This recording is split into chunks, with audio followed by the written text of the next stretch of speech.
It's the day before, the day of the 2024 NBA Finals, beginning with game number 1 tomorrow night on opening night in Boston between the Celtics and the Mavericks. We will preview continuously the NBA Finals throughout this second hour into our third, and we'll talk storylines around the championship series here moving forward. Donnie, we have almost made it. Just one day to go before the NBA Finals finally begins. Maybe we'll take a look at the game again. Maybe we'll see where the line moved here. Maybe we'll see who the MVPs are. We got you covered. Don't worry. And sooner than later, Thursday night, we're going to have a tip-off, and you're going to be well-informed as people that watch the Sports Grid Network. But I can't wait for it to happen because it seems like we've been taught, like football season, ended with the Super Bowl. We're still months away. It feels like that's when the end, like, hey, when's the last NBA game? I think it's back in February. That's the way it feels right now. But eventually tomorrow, we will have our salvation. We will have our salvation. It will be game number 1 of the NBA Finals in Boston, with the line actually moving on this Wednesday morning. Now 6.5, once again, in favor of Boston. Total back up by a hook. The over-under currently stands at 214.5. But let's talk narrative. Let's talk storyline. Let's have some debate here on this Wednesday morning on the early line on Sports Grid. We're going to play a game of Rate the 2024 NBA storylines on a scale of 1 to 10 based on intrigue. 10 being the most interesting, 1 being like, shucks, who cares? First storyline coming your way, DRS, Kyrie Irving and his return to Beantown to take on his former team, the Boston Celtics. Scale of 1 to 10, how intrigued are you by this storyline? Now, number one, I'm glad you told me we had a rating scale of 1 to 10 because I never would have used a 1 to 10 scale during this, and would have probably been fun to play it out. But if we are rating the storyline, I'm going to give this like a 3 at this point. And you might say, like, wait a second, this is supposed to be a big rivalry. Here's the issue. In the past, if this was 2 or 3 years ago, Kyrie Irving coming to Boston, burning sage as he went around the court, Kyrie Irving coming to Boston when the game is over, stomping on the Celtic logo. This is supposed to be one of those environments that should be extremely hostile towards Kyrie Irving. But he's diffusing the situation way ahead of time. Like, this is a new Kyrie Irving. In the past, it was always like, boy, what's Kyrie Irving saying? How's he acting? What's he doing today? Putting him in the highlights. But now all of a sudden, I'm playing great basketball, and I'm getting the mic with nothing but smiles and saying, like, you know what? I handled that entire situation wrong with the Celtics. Like, I wish it would have went better, and maybe I can make amends with that, because this would be an unbelievable villain coming back and saying, you know what? I hated it here. I hated you guys. And the thing I want most in my life is to win a championship. And hopefully we can clinch that in like game number 5 or game number 7. And I can burn sage and stomp on your logo again. This should be a 10 out of 10. But since this is the new Kyrie, it's like a 3 out of 10 now for me, Ben.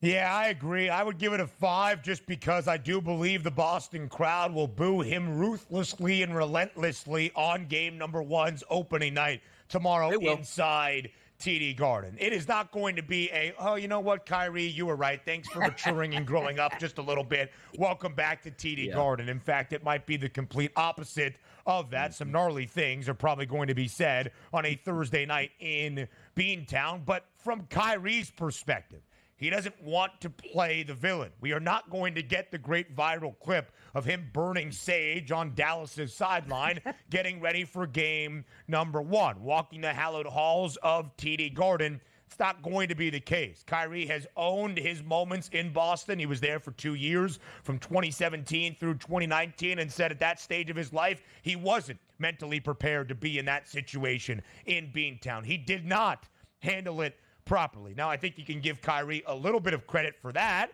Kyrie Irving's done a lot of other things in the time since he left Boston that I don't really cut him any slack for. With that being said, it's not exactly the most intriguing storyline now as it might have been just a few years ago.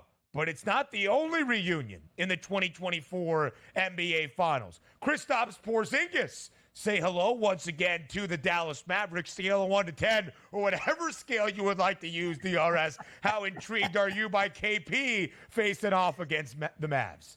Now, I look at the graphic right there, and here's why I say it's a 1. We don't even have a picture of Kristaps Porzingis in a Mavericks unit. Did he even play for the Mavericks? Does anybody even remember the time remotely that he played for the Mavericks at this point? I mean, So just to say, Kyrie was in his Dallas jersey as well. We had the Boston jersey on the other side. But that's pretty good. Yeah, just so you know. Yeah. I just wanted to pay attention, rip that. But no, there is no storyline for Porzingis saying, you know what, I'm going to get the Dallas fan base back at this point. That's got to be kind of low at this point. And maybe we should be rating the storyline like Kyrie as a general manager of a shoe brand signing his father to a shoe deal before himself there. So maybe there's some other things we can rate. But Porzingis, way down the list here. That is a 1 for me, Ben. So, Donnie, he did play in Dallas, just so you know, from 2019 halfway through the 2021 or 2022 campaign as well, about 2.5 years before he was traded to the Washington Wizards. He was really good friends, and I think probably still remains, with Luka Doncic. I think, if anything, it will be more heartwarming for those two back on the court at the same time. I guess I'll give it a 2 just because we can make some jokes. It's like, ooh, Kyrie versus I'm about Boston. to give this segment KP a 2. How versus about that? Yeah, I mean, yeah. Oh, whoa, what was that? What was that? Yeah, this segment rating is a 2 right now at this point here. I mean, look, let me tell the people behind the scenes here. You want to talk about rate the storylines? I'll come up with some real good storylines that we can rate that will have nothing to do with these ones that we're talking about. And I can't give you because I want to work here longer, so I can't. But maybe I got to go through a filter process before it actually makes to the air here. But so far we got Kyrie versus the Celtics, which again should be a great one, but Kyrie diffused it. Porzingis versus I got, you know what? I should upgrade that to a 10 because nobody's talking about, hey man, Porzingis versus Dallas as if that's going to be a big deal. That's a good one. That's got to be our storyline before Game 3 in Dallas. We got to start putting some things out there. Maybe we can get it micro-influenced by all those Mavericks followers that follow the Sports Grid Network as of late, that we can build it. Boo him relentlessly. Make it a terrible homecoming as he returns to the Lone Star State. Maybe that will be our storyline, and thus we give it a 10. You almost saw the unfiltered mind of Donnie Rightside live on national television. I'm not sure I would have been able to show up for work tomorrow just in correlation had we let that just go off the rails. All right. Can't wait for your thoughts on this one. Our third and final rate the storyline. The Celtics going for championship number 18, scale of 1 to 10. I mean, come on now. Like, what does it impact in my life or anybody's life if Celtics get number 18 at this point right now? I mean, come on now. What are we rating here at this point? Like, is this monumental information? Yes, I mean, it sounds really good that they're going to get win number 18. Is that the storyline? Like, hey, the Celtics got number 18. It's like, yeah, number 1 came like 70 years ago at this point. It's not as if it's 18 in a row or 18 out of 20. So I'm going to go ahead and give this storyline a 1. We got to get back to the drawing board. Come on. Where's the excitement? Where is it? Man. Listen, it's been a long time. Okay, it's been a long time. Thursday last week was the final game of the Western Conference Finals. The Celtics haven't played since last Monday. We're trying to get creative. Joe Frizo is doing yeoman's work back there, and Donnie's out here slandering it and taking deep breaths before he gives it a 1. I'll give it like a 3, I guess, just because it is the pressure of how Boston is evaluated and judged. If they can't win a championship, the last one coming in 2008, as we shared yesterday, a ton of them, I think 11 coming from 1957 to 1969. Boston needs to win a championship, and this young core will be judged by that. Led by Jason Tatum, led by Jaylen Brown. What's more likely in the NBA Finals? A new game next. The age-old question, not what's more likely to happen in the 2024 NBA Finals, but will my co-host Donnie Rightside like this segment and what we are trying to do here creatively ahead of game number 1 of the 2024 NBA Finals. None of this would have happened, by the way, DRS, if we just had longer series in the conference finals round and didn't have 7 days to kill before we got to game number 1 tomorrow night in Beantown. We wouldn't be rating nonsense stories here, but it is almost time to get down to business. So the rating on us waiting for the game, that's a 10. Yeah. Because we've been waiting for a long time for that game to tip off on Thursday night. We don't think it's going to disappoint. It's got superstars on both sides. It's what we want to see. And also, hopefully, can get an extended series. So we don't have to start rating NFL teams because the NBA Finals ended in 4 games at that point. Right. And these are going to be questions of what is more likely to occur that will actually be based on game flow and how the series evolves night after night, game after game, not just storylines and narratives entering the NBA Finals. So we go to the second fiddle, and fiddle's probably not the right word, but the second superstar of the two on both teams. I guess if I said that about Jaylen Brown, you might say, well, he won the Eastern Conference Finals MVP award, but yep. I digress. To be the series leading scorer, Luka Doncic is a heavy odds-on favorite, and Jason Tatum has the second best price. But tied for the third best number at 12-1 is Kyrie Irving for Dallas and Jaylen Brown for Boston. So what is more likely, as we show you those odds to be the series leading scorer, 12-1 on Kyrie, 12-1 on Jaylen Brown, what is more likely? Kyrie leads the series in scoring, or Jaylen Brown leads the series in scoring for Boston?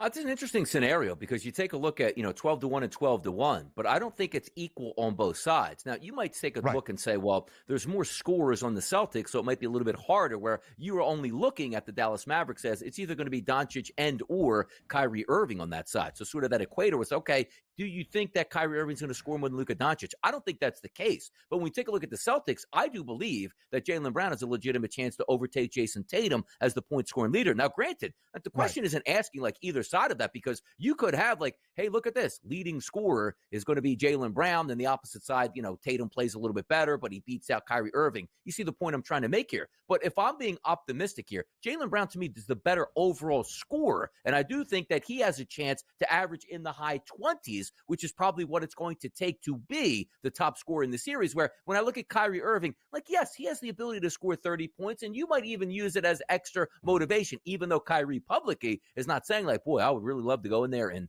crush that squad and crush the hearts and dreams of all those fans here. So when I look at it and say, from a scoring standpoint, Jaylen Brown has a legitimate chance to be the top scorer, that's the way I would side it. So as we look at what happened in the conference finals round, of course, Jaylen Brown scored 24 in all 4 games at least against Indiana, a 40-point dazzling performance in game number 2, 29 in the finale to wrap up the Eastern Conference Finals MVP award. That's 119 total points in only 4 games, averaging better than 29 points per game throughout the Eastern Conference Finals. Kyrie played an additional game and ended up scoring more than Jaylen Brown, but not by much. Kyrie Irving scoring 30-plus in 3 of the 5 against Minnesota. I'll say it like this. I think it's more likely that Kyrie Irving could be the series leading scorer. But if Kyrie Irving is the series leading scorer, the Dallas Mavericks are not winning the NBA championship, and the Dallas Mavericks more than likely are getting bounced, I think, in 5 or 6 games. If Jaylen Brown is the series leading scorer, I do think there is a really good chance the Boston Celtics win the NBA championship, and it could be where Boston is winning this rather comfortably, but it might be more competitive because Luka Doncic could be the second leading scorer in this series. So I think it is more likely that Kyrie Irving could be the NBA Finals leading scorer, but I don't think necessarily, Donnie, that's a good thing for the Mavericks. Yeah, and also, it's not really the MO with the Mavericks. Like, it typically is Luka Doncic going to get his number around 30 points here, and Kyrie's going to play that point of, I'm wide open, I can get hot from three-point range, I'm an unbelievable point guard here, I can distribute the basketball, but I can certainly get to the rim if I need to, but keep everybody involved. Because we've seen, if this was one of those playoff runs, it's like, hey, man, Kyrie's 25-plus points every single night. Because we've seen where it's, combining for 65-plus points between those two and going toe-to-toe with Luka Doncic, trying to take down that scoring championship. I shouldn't say scoring championship, scoring number here from him. But if we're being honest with ourselves, that's not like your game plan coming into the series. If you're the Celtics, like, hey, Tatum and Brown, go off if you want to. Either guy gets 30 points. That's the way we play basketball. I don't think coming into it's like, hey, Kyrie, make sure you get your shots first, and then we'll play off of you. Luka Doncic runs the show here. PJ Washington has a chance to hit triples out there. You have other outside scores that you can use. So I don't think the focal point is Kyrie saying, I need to get mine. Kyrie's sort of like, I'll get in where I get in. And trust me, I'm real talented. He can drive it up to 25, 30 points, 35 points. But I don't think that's the MO. Yeah. Like in game number 1, right? Let's just play it out. Brown scores 31 points. Like, yeah, that makes some sense. Game number 1, Irving scores 31 or 33 points. Wow, Dallas was. You see what I mean? It's sort of more of a surprise if you see him being the leading scorer. That's all. again, Luka Doncic is a minus 180 favorite to lead the NBA Finals in scoring. He had 28 plus in all 5 against the T-Wolves, 30 plus, of course, in 4 of those 5 games. And then you could just compare points props on a night-to-night basis. Luka Doncic, 31.5 for game number 1 tomorrow night in Boston. Jason Tatum, second highest points prop at 27 and a hook. Both Jaylen Brown and Kyrie Irving see their number right now at 23 and a hook. Of course, we still have at least 4 more games of this 2023-24 NBA season, but the NBA championship odds are out already for next year in the association, where Boston already, Donnie, is a very short favorite to win the NBA championship next season at plus 350, followed by the Nuggets, Timberwolves, Mavs, and OKC. Boston rolling through the East in an easy way, like was the case this year, kind of expected to be the case entering next season. So what is more likely? The Celtics make the next 2 NBA Finals, or Dallas makes one of the next 2 NBA Finals? Probably Dallas. Like, Dallas is a really good team. They're going to retool. Their ownership has money. If they need to add a piece or make a trade, we'll do that. It's just hard to say you're going to get back to another 2 NBA Finals for the Boston Celtics, because they did get a little bit of a break this year. I don't know if you're going to get that. A retooled Sixers team. Milwaukee's going to be much better. Maybe the Knicks don't get hurt. Miami retool. See where I'm going here? To go to back-to-back-to-back is basically what it would be. That's hard to do. What's more likely continues on the other side of the break. You're on the early line. The 2024 NBA Finals finally start tomorrow night. It is game number 1 in Boston. As we lead up and build into the start of the NBA Finals, we continue to look at this series from each and every angle. And after this series is done, the NBA season this year comes to a close, and we will already forecast next year. We have the odds out for next year's NBA championship, and Boston is a very short favorite at plus 350, $5 in front of everybody else in the association. The Denver Nuggets, the Minnesota Timberwolves, these Dallas Mavericks, the Oklahoma City Thunder. In fact, it's the Celtics, 4 next short prices from the Western Conference, and then Milwaukee is the next up team from the Eastern Conference at 10-1. Meaning the Celtics are the only team in the Eastern Conference that has a 3-digit price to win an NBA championship. So we asked, what is more likely? Boston makes the next 2 NBA Finals following this one, or Dallas is back into the NBA championship series at least once in the next 2 NBA seasons. You said Dallas. I actually think it is Boston. Now, I don't think it's going to be as easy for the Celtics as this year to get into the NBA Finals, but Boston has been in the NBA Finals now 2 of the last 3 years. I think the Western Conference is so much more stout up and down the board than the Eastern Conference is, and maybe there is a team to contend and keep Boston out of the NBA Finals, but I would probably already slot in, obviously barring any injuries, the Celtics into the Eastern Conference Finals once again against whoever that next best contender is. Joel Embiid and the Sixers, the New York Knicks, if they can emerge with somebody to pair up with Jalen Brunson, and we'll see what the offseason holds in Milwaukee. But I still would think Boston is back in the Eastern Conference Finals at least, and thus I would consider it more likely for the Celtics to be in the next 2 NBA Finals than Dallas in either one of the next 2 that we have beyond. Yeah, if we're taking a look, though, this question probably a lot easier if we asked it after the NBA Finals ended, because the reason I say that, let's just say the Dallas Mavericks do win this championship. There's no guarantee that they're going to be back one of the next 2 years, but I still think there's a better chance for the Celtics. The reason I brought that point up is if the Celtics lose this year in the NBA Finals, like we've been having these conversations, right or wrong, these 2 guys can't play with each other. And those 2 guys, obviously Jaylen Brown and Jason Tatum. What's going to happen? They're the favorite this year. They got all the breaks in the East. And now you're going to tell me we're going to get to the biggest stage and our superstars aren't going to perform, but we're going to tell our fans we're going to run this back and everything's going to be fine over the next 1 to 2 seasons at this point. But if you do see the Celtics, let's just say winning 5 or 6 games, then you're taking a look like, wow, like they have it here. So even if they, let's just say, falter in the NBA Finals next year, nobody's going to go like, you know what? This team's a bunch of chokers. They go, no, we won it the year before we got back. Let's see if we can run it back again for a 3rd time. So if you see the Celtics lose this series, I don't know, because from that fan base that goes, boy, we enjoyed basketball. We were the best team all season long, but it's apparent this group can't get over the hump. Maybe there's a valid argument to that. That's a really great point. if the Boston Celtics come up short in this NBA Finals against a team in Dallas that has a dynamic duo and one of the great superstars in this league, but it's not the reigning Western Conference champs and the NBA champs and the Denver Nuggets. It's not a team that we really expected to be here at the end of the road. If this year's Boston core, led by Jason Tatum and Jaylen Brown, cannot get past Dallas, I would think there has to be some sweeping changes in Beantown, because if they can't win this time around, when exactly will they be expected to once again? Now we focus on maybe the third most important piece for Boston. His name is Kristaps Porzingis. He has completed multiple scrimmages in recent days and is expected to return to action for game number 1 of the NBA Finals. That report yesterday from Shams Charania of FanDuel TV. It was expected, Donnie. It hasn't really moved the line. It didn't yesterday. We've just seen some pieces here and there based on what things have gone. We have not seen KP since early in game number 4 of Boston's opening round against Miami. Kristaps Porzingis this season has played 61 games. He has missed 35. He has not been in action now in over a month of real time. So what's more likely? Kristaps Porzingis plays every game in the series, or Kristaps Porzingis plays less than half the games in the NBA Finals?